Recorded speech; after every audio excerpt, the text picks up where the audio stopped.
Hello అండి, welcome to Hemagiri vlogs. అందరూ ఎలా ఉన్నారు? ఈరోజు మనం క్విక్ అండ్ ఈజీగా అయిపోయే ఒక హెల్దీ అలాగే చాలా టేస్టీగా ఉండే రాగి సూప్ రెసిపీని చూద్దామండి. ఇది చాలా క్విక్గా అయిపోతుంది.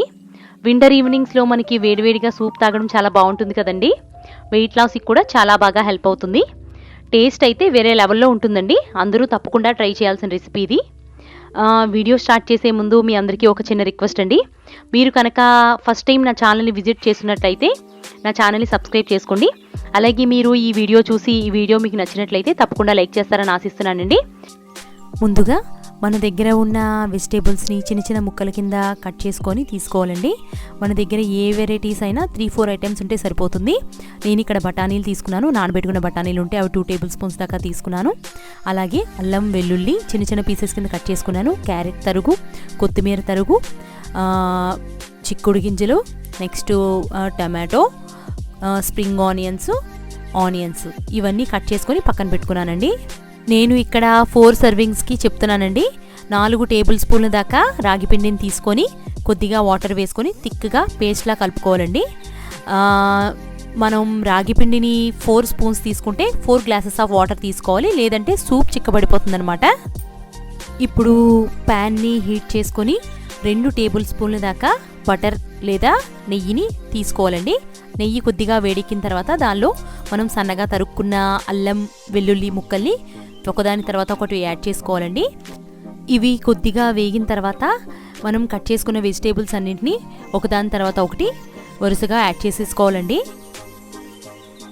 కూరగాయలన్నీ బాగా వేగాల్సిన అవసరం లేదండి, లైట్గా ఫ్రై అయితే సరిపోతుంది.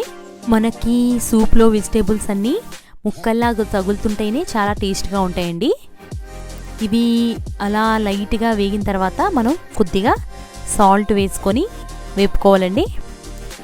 ఇలా రుచికి సరిపడినంత ఉప్పు వేసుకొని ఒక 2 సెకండ్స్ పాటు ఫ్రై చేసుకోవాలండి. ఇలా ఫ్రై చేసుకున్న తర్వాత మనం 4 గ్లాసెస్ ఆఫ్ వాటర్ యాడ్ చేసుకోవాలండి.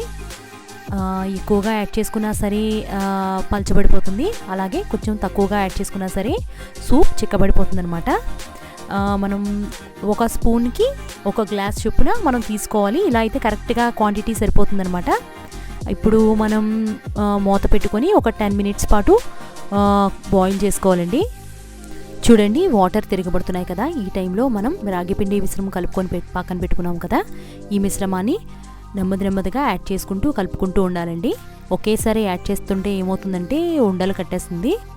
ఇలా నెమ్మదిగా యాడ్ చేసుకొని 2 మినిట్స్ పాటు కంటిన్యూగా కలుపుతూనే ఉండాలండి. చూడండి, నేను మొత్తం యాడ్ చేసుకున్నాను. ఇలా యాడ్ చేసుకొని ఒక 2 మినిట్స్ పాటు మనం కంటిన్యూగా కలుపుతూ ఉండాలి.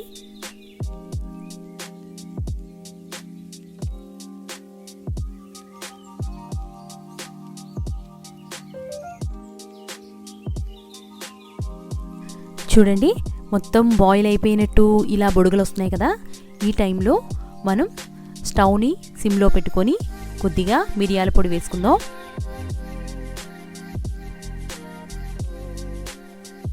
మిరియాల పొడి వేసుకొని లాస్ట్లో మనం కొత్తిమీరని గార్నిష్ చేసుకుందాం. ఇలా ఒక్కసారి కలుపుకొని స్టవ్ ఆఫ్ చేసుకుందామండి.